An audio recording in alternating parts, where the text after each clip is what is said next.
Hi, I'm Diana, and this is Shannon, and we're Pretired. Well, we started this blog because 4 years ago we were working over 60 hours a week. We were chained to our business with no flexibility or freedom. So we decided at that point what we built, we could actually tear down and rebuild. And now we're living our dream with flexibility and freedom and traveling with our families for 4 months at a time as we continue to run our two businesses.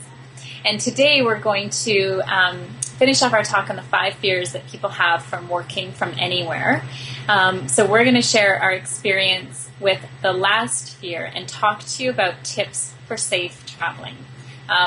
Last year I traveled for 4 months in Australia, and Shannon traveled in Costa Rica for 2 months learning to surf. So essentially this one's about fear in general, and this can be a huge issue for people that keeps them, I think, from traveling, because this is where your imagination kicks in, right? You can think about I can at least think about all sorts of awful things that might happen to you when you're in a foreign place that you've never been before and you don't know what to expect. And this was one of the major things that I personally had to get over in order to take the leap and go. But now, having come back and being on the other side of it, yeah, there was some stuff. Definitely there was some stuff that we had to worry about and some safety issues. But none of it, funnily enough, or very little of it, was actually what I had thought up in my head. So I think the thing here is that your imagination is far worse than anything that is likely to happen to you while you're traveling. But the other side of that is that by researching and using the internet and really preparing yourself as best you can really help to ensure that you always have safe travels for yourself and your family. So we have some specific tips based on our experiences with trying to have the safest possible travels in these two countries. The first thing is to research before you choose your destination. So some places seem amazing in the world to travel, and you have to decide if that's within your comfort level, and also if in fact there are some legitimate safety issues, or maybe there aren't. And if you're traveling with children like we were, then of course it adds a whole nother layer on top of that. One of the things as a side note too is that because you're working while you're traveling, also research your internet speeds. Because if you rely on the internet, which you will, in order to continue to do your business, you need to make sure that the areas you're visiting will have sufficient internet. And I learned that the hard way. I made assumptions when we traveled to Australia, thinking that they would have amazing high-speed internet connections, and actually it was a big struggle for me while we were traveling there. Along those lines, know the cost of living, so don't be surprised when you get there that things are very, very, very that things are more expensive than you anticipated. Buying the local fruit in Australia is a lot more expensive than buying that same fruit in Canada. Shocking. But you can find this out before you go, and if you're educated, then things are known to you at that point. So go to traveling forums where you get real information from people on the places that you're going. We leverage those a lot. Documentation. Make sure your passport is up to date. Give yourself lots of time to get appropriate visas, health, and travel insurance. And then another tip is etiquette. So make sure that you do some research on the country you're visiting and the areas that you're visiting on what their appropriate etiquette is. We're planning to include the Cook Islands in our trip, our next trip.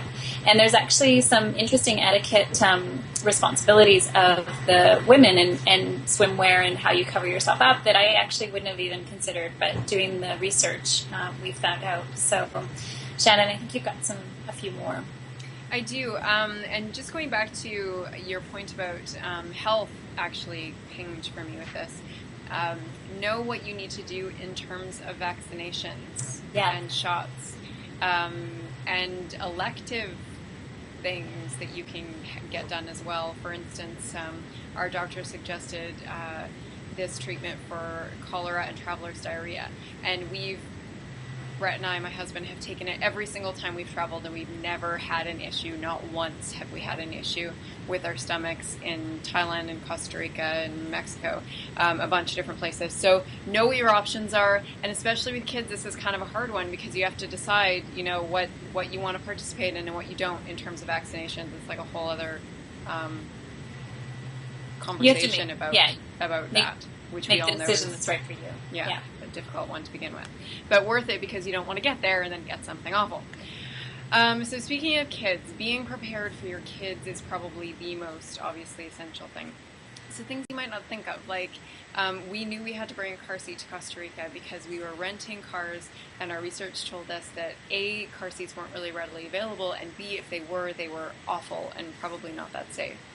Another example is I also mentioned the Peapod in a last post, which was a little zip-up tent that Cade would sleep in when we were in Costa Rica.